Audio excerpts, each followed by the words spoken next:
હળી ગયેલા ઉંદરડાએ હાથીને વજન વધારવાની સલાહ ન અપાય. અમદાવાદ ગાંધીનગર કિસાન અધિકાર યાત્રામાં ચહેરો ચમકાવવાનો ન મળ્યો અને આ લોકો આમ આદમી પાર્ટી વાળા બીજેપીના ઈશારે બગાડવા માટેની કોશિશ કરી, એમ છતાંય ન બગડ્યું અને ખેડૂતો માટે જે અવાજ ઉભો થવાનો હતો એ અવાજ થયો અને એ સહન નથી થતું. ઓપન ચેલેન્જ કેજરીવાલ થી લઈને કતારગામ સુધી, કેજરીવાલ થી લઈને કોઈ પણ નેતા સુધી ઓપન ચેલેન્જ. તમે શું કર્યું એનો જવાબ તમારી પાસે હોય તો આવો. ખેડૂતોને હેરાન કરીને તમારે જે નકારાત્મક મહત્વાકાંક્ષાના રોગ રૂપે ચહેરા ચમકાવવાની આદત છે, એ આદત ગાંધીનગરમાં ખુલ્લી પડી ગઈ છે. ઉંદેડું જે હાલી નથી શકતું એ હાથીના વજનની ચિંતા કરે.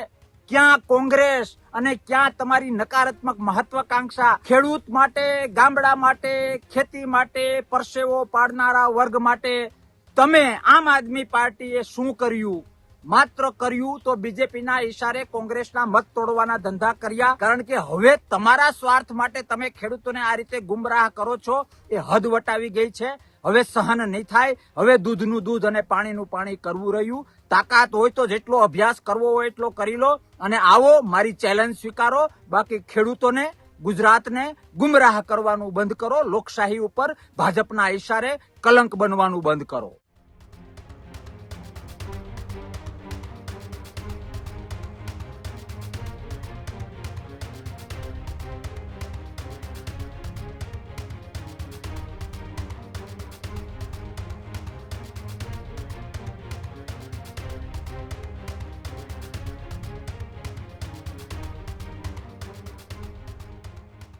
મોરબીની અંદર ચાલતા ખેડૂત આંદોલન વચ્ચે કોંગ્રેસ નેતાની ચેલેન્જ જોવા મળી છે. જી હા, છેલ્લા કેટલાય દિવસોથી ખેડૂત આંદોલન જે ચાલી રહ્યું છે કે આ ખેડૂત આંદોલન વચ્ચે કોંગ્રેસ નેતાની ચેલેન્જ. કોંગ્રેસ નેતા કરસનદાસ ભાદરકાએ આમ આદમી પાર્ટીને આપી ચેલેન્જ. તાકાત હોય તો કેજરીવાલ સહિત આપના નેતા જાહેરમાં ચર્ચા કરવા આવે, આવી વાત ભાદરકાએ કરી. આપે ખેડૂત, ખેતી અને ગામડાઓ માટે શું કર્યું? આવો સવાલ પણ કરસનદાસ ભાદરકાએ કર્યો. ખેડૂતોની યાત્રામાં ચહેરા ચમકાવવાનું ન મળ્યું એટલે આપ હવે હવાત્યા મારે છે. આપ હવે ખેડૂતોને ગુમરાહ કરે છે. સડેલું ઉંદરડું હાથીને વજન વધારવાની વાતો કરે એવી વાત આપની છે.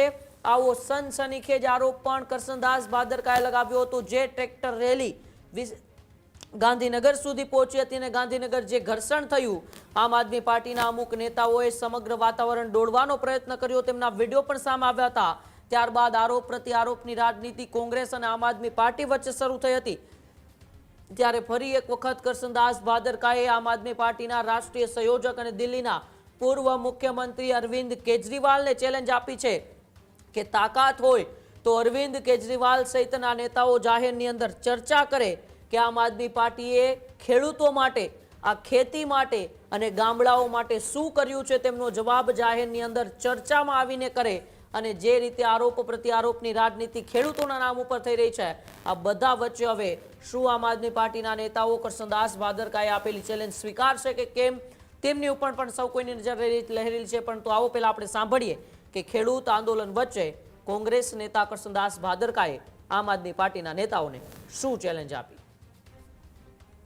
ખ થઈ હોય ને, ખ એને ખંજવાળનો શોખ ન કહેવાય.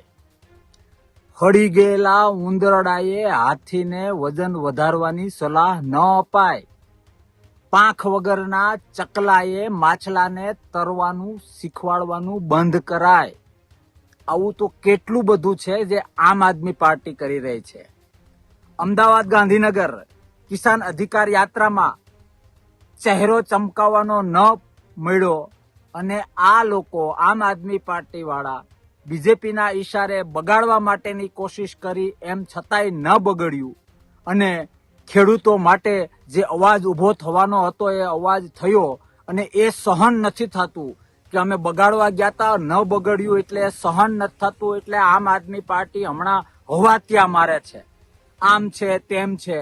ઓપન ચેલેન્જ કેજરીવાલ થી લઈને કતારગામ સુધી, કેજરીવાલથી લઈને કોઈ પણ નેતા સુધી ઓપન ચેલેન્જ, જો ખેતર પ્રત્યે, ખેતી પ્રત્યે, ગામડા પ્રત્યે, ખેડૂત પ્રત્યે, પરિશ્રમ કરનારા કોઈ વર્ગ પ્રત્યે તમે શું કર્યું એનો જવાબ તમારી પાસે હોય તો આવો. તમે કો એ સમય, તમે કો એ સ્થળ, તટસ્થ ભાવે ચર્ચા કરીએ કે કોંગ્રેસે ગામડાઓ માટે, ખેતી માટે અને ખેડૂતો માટે શું કર્યું, અને તમે ચહેરાઓ ચમકાવવા સિવાય શું કર્યું, ખેડૂતોને લાકડીઓ, ખેડૂતોને જેલ આ આપવા સિવાય બીજું કર્યું શું? અરે ખેડૂતોને હેરાન કરીને તમારે જે નકારાત્મક મહત્વકાંક્ષાના રોગ રૂપે ચહેરા ચમકાવવાની આદત છે, એ આદત ગાંધીનગરમાં ખુલ્લી પડી ગઈ છે. ખેડૂતો સામે તમે ભૂંડા લાગ્યા છો. ગામડામાં પગ મુકાય એમ નથી, ખેડૂતો પાસે જવાય એવું નથી, અને એટલા માટે તમે હવાતિયા મારો છો. મેં કહ્યું એ પ્રમાણે પાંખ વગરનું ચકલું માછલાને ઉડતા શીખવાડે. ઉંદેડું જે હાલી નથી શકતું એ હાથીના વજનની ચિંતા કરે. ક્યાં કોંગ્રેસ અને ક્યાં તમારી નકારાત્મક મહત્વકાંક્ષા? શા માટે તમારા સ્વાર્થ માટે તમે ખેડૂતોને આ રીતે નકારાત્મક રીતે દોરવણી આપો છો? પાપ લાગશે. છોડો, આ બધી વાતમાં નથી પડવી. ઓપન ચેલેન્જ, ખેડૂત માટે, ગામડા માટે, ખેતી માટે, પરસેવો પાડનારા વર્ગ માટે તમે આમ આદમી પાર્ટીએ શું કર્યું? માત્ર કર્યું તો બીજેપીના ઈશારે કોંગ્રેસના મત તોડવાના ધંધા કર્યા. હજી પણ એ કરી રહ્યા છો. બીજું બધી જ વાતો સાઈડમાં છોડો. ઓપન ચેલેન્જ, તાકાત હોય તો સ્વીકારો. આવો ચર્ચા કરીએ, લાઈવમાં ચર્ચા કરીએ કે ખેડૂતો માટે, ખેતી માટે, ગામડા માટે, જગતના તાત માટે, જીવતા જાગતા ભગવાન એવા દુનિયાનું પેટ ભરનારા, પરસેવો પાડનાર ખેડૂત માટે કે પરિશ્રમી કોઈ પણ વર્ગ માટે તમે શું કર્યું અને અમે કોંગ્રેસે શું કર્યું એની ચર્ચા હવે આર પાર થાય. કારણ કે હવે તમારા સ્વાર્થ માટે તમે ખેડૂતોને આ રીતે ગુમરાહ કરો છો, એ હદ વટાવી ગઈ છે. હવે સહન નહીં થાય. હવે દૂધનું દૂધ અને પાણીનું પાણી કરવું રહ્યું. તાકાત હોય તો જેટલો અભ્યાસ કરવો હોય એટલો કરી લો અને આવો, મારી ચેલેન્જ સ્વીકારો. બાકી ખેડૂતોને, ગુજરાતને ગુમરાહ કરવાનું બંધ કરો. લોકશાહી ઉપર ભાજપના ઈશારે કલંક બનવાનું બંધ કરો.